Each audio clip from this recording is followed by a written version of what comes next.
In Lullaby, we get the rare depiction of a horror movie that isn't relying on Christian faith or Catholicism, but rather Jewish faith in order to build up a horror movie. To summarize Lullaby, Rachel and John recently had a baby named Eli, and because of that, they're dealing with that new parent issue of how do I take care of this fussy, crying, cute little baby,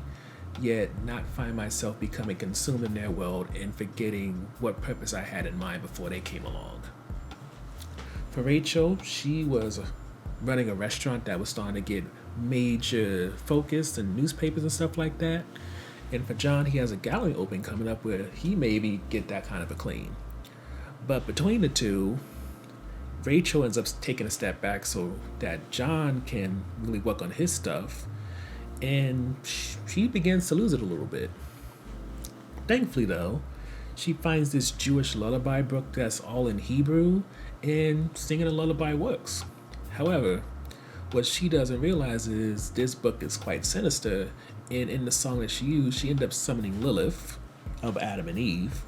and with that, she finds herself questioning why would her mother send her such a book. So, breaking down the characters of Lullaby, we have John, who is a gallerist who, for love, converted to Judaism, but may not be the most serious about it. Mainly since it wasn't that he truly did it for love and because he wanted to for Rachel, but more so because Rachel's mom pressured him to do so. Because, Rachel's mom wanted a nice Jewish boy.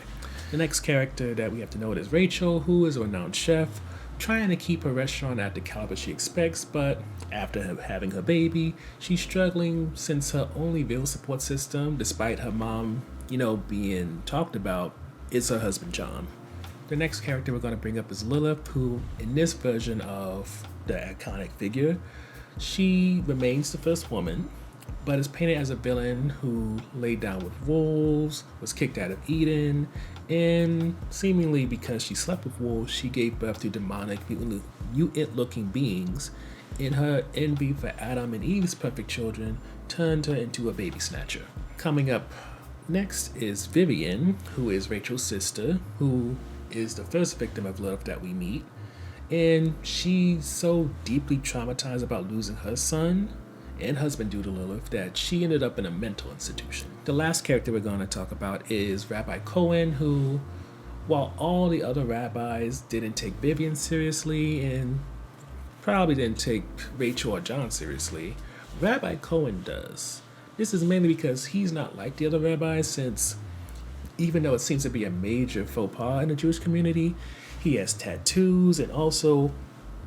a demeanor that doesn't, present that he's exalted or better than, but he's definitely more of a common folk kind of rabbi. When it comes to highlights in Lullaby, perhaps the main one for us is that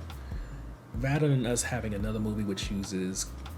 Catholic faith or Christianity, it's one that uses Judaism as both a faith in terms of how they see Lilith, the inclusion of rabbis, whether it's the more generic rabbi or else Rabbi Cohen, and add in the fact that we don't get like a huge sense of culture when it comes to Lullaby, but even something as small as inserting that John had to convert in order to be with Rachel is something that allows you to see that this isn't a run-of-the-mill horror movie, that they want to present to you something different from what has been overly exploited and show you that there's different faiths out there that have different feelings about the occult and stuff like that. And with that, it really helps you understand that as much as horror kind of feels like a genre that can easily get very lazy, when it comes to 2022, increasingly we've seen that whether you're talking about Jordan Peele with Nope, you're talking about Barbarian or Smile, there's so much more that can be done in the genre, and people are finally getting the type of money and marketing they deserve in order to show that this is not the genre to look down upon just because a lot of people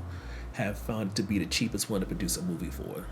So the next highlight for us is that this movie has jump scares, and if you're skittish like me, even if you're watching it at your own home, you would probably still get startled even if you're not fully focusing on the movie, because that's the kind of film this is.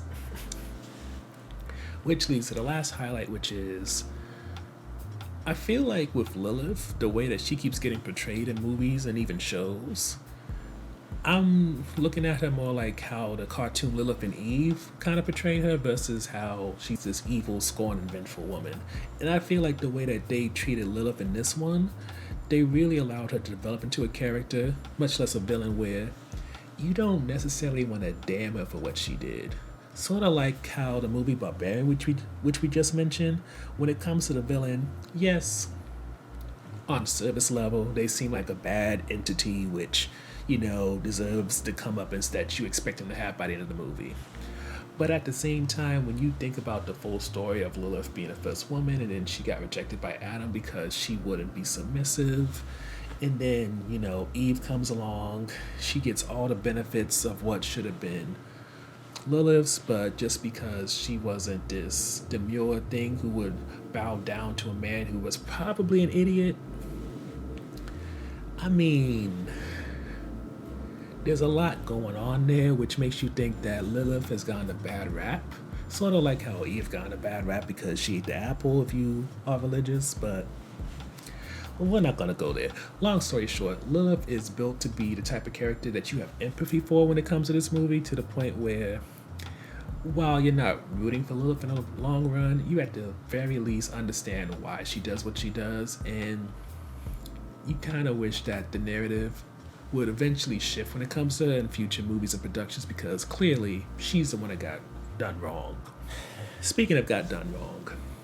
this film unfortunately ends setting up a sequel that doesn't feel necessary. And I won't say that it ruins everything that happens up to the moment when you realize they're setting up a sequel, but this doesn't really feel like the movie that needed to have a Lullaby 2.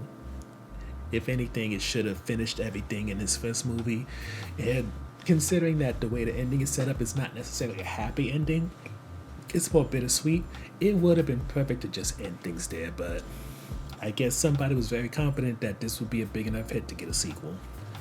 Overall, Lullaby succeeds in proclaiming that the horror genre doesn't exclusively belong to the Christian and Catholic faiths, and that other religions have just as many stories and means to make fighting against anything labeled as a demon entertaining.